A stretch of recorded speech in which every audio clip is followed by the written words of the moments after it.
So I became interested in Kai's work, I suppose, firstly through his attempts to intersect environmentalism or questions around sustainability, more specifically with Stoic questions. And part of that discussion, which did appeal to me, was the question around pantheism.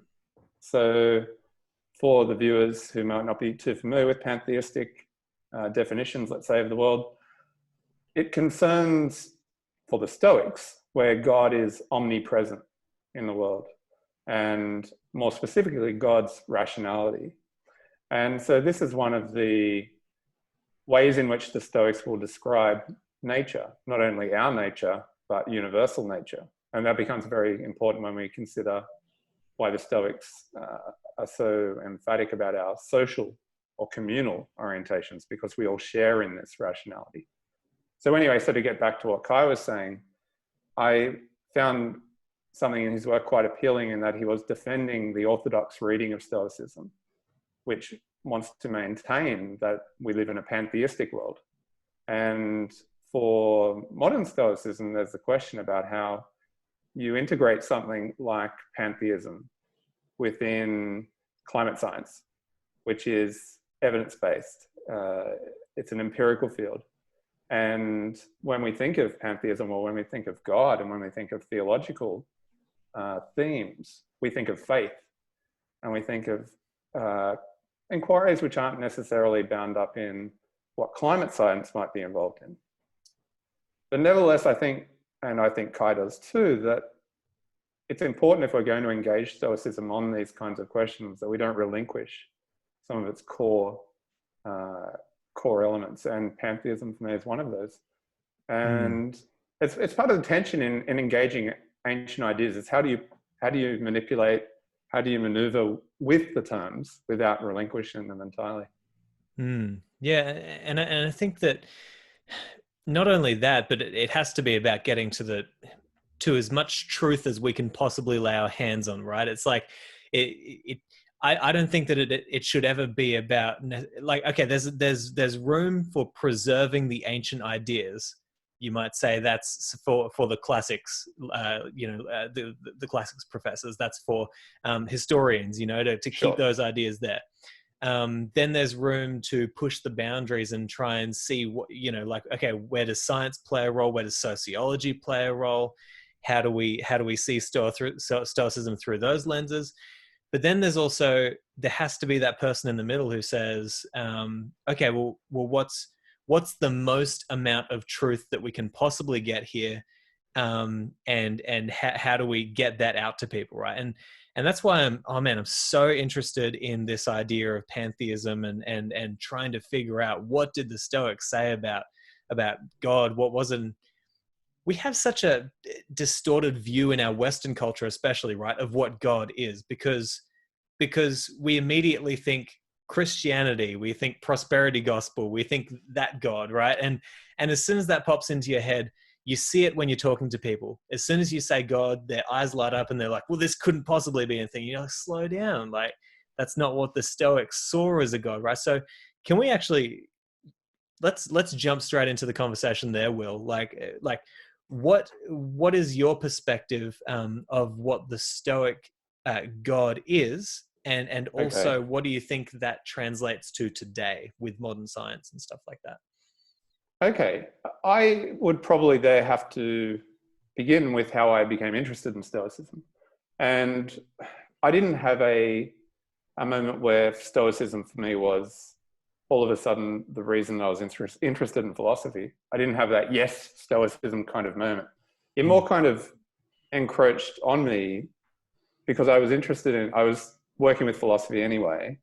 And then I was also within a peer group who were interested in intellectual inquiry in many regards. And so it was inevitable that I would brush up against Stoicism as well, given its increased popularity in the last 10 years.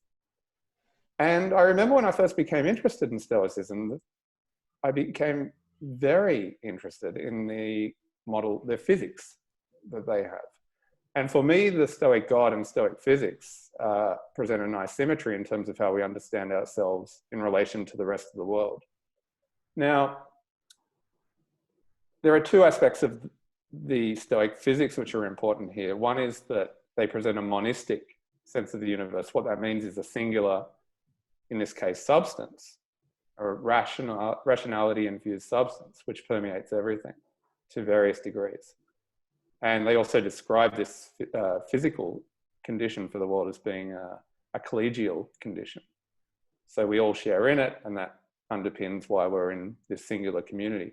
So when we think about God, or when I think about the God in the Stoic sense, I think about how it truly connects me with everything else that's going on. And from Seneca to Marcus Aurelius, we get this really emphatic directive that you are part of an interconnected whole. Everything you do is as a limb of an interconnected whole.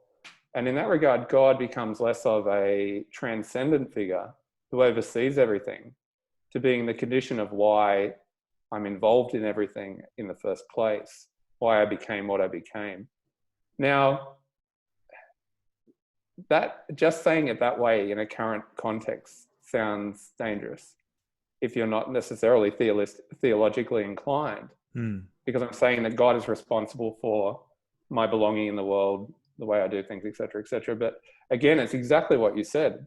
We have to understand God in a slightly different way from what religion now is understood as being, which is a divine principle outside the created universe, et cetera, et cetera, et cetera.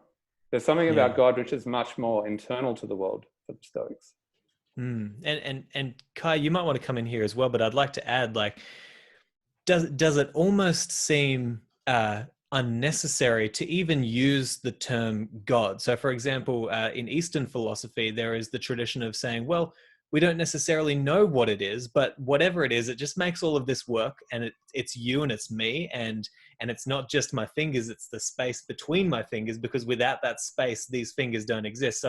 So if you think about the space as well as the physical, right, then everything becomes part of everything, right? And so there's almost, like Seneca, he would say in one sentence, God, the Logos, and gods, and you'd be like, whoa, Seneca, what are you saying? Like, who is it that you're talking about, right? And I think that that's almost because he didn't feel it was necessary to label it as one specific thing, but just to say, whatever it is, I know that it's making all of this work, and there's no way that I can possibly understand it. So all I can do is unite with it, right? And try to listen to it, or to try and connect with it on some level, right? Like, what do you guys think of, like, do you think it's necessary to say God, or should we just say whatever it is that makes all of this work?